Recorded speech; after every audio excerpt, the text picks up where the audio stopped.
And nowadays, with the internet and AI, everything is so transparent. People can quickly fact check, and honesty really stands out. If a businessman relies only on short term gains or deception, eventually the truth catches up and trust is broken. But when a business is built on integrity, on being genuinely good, kind, and honest, those relationships last. Your success isn't just measured by money, but by the trust and loyalty you build. And in the end, it's not just your business, it's your family, your legacy that's affected by what you do. So staying kind, staying honest, and prioritizing your client's happiness, that's what really leads to long-term fulfillment and real success.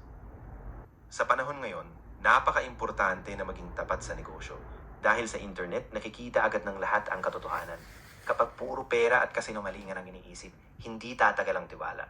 Pero kung ang pundasyon mo ay katotohanan at kabaitan, tatagal ang negosyo mo. Dahil sa huli, hindi lang pera ang mahalaga, kundi ang tiwala at ang legasiya na maiiwan mo sa pamilya mo. 今の時代、ビジネスでは正直でいることがとても大切です。インターネットがあるので、満実をすぐに確認できます。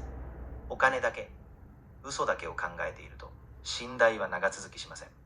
でも、誠実さと優しさを基盤にすれば、ビジネスは長く続きます。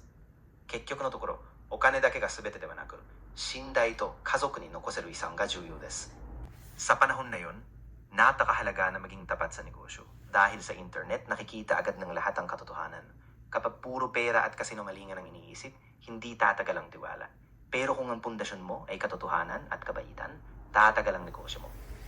Dahil sa huli, hindi lang pera ang mahalaga, kundi ang tiwala at ang legasiya na maiiwan mo sa pamilya mo.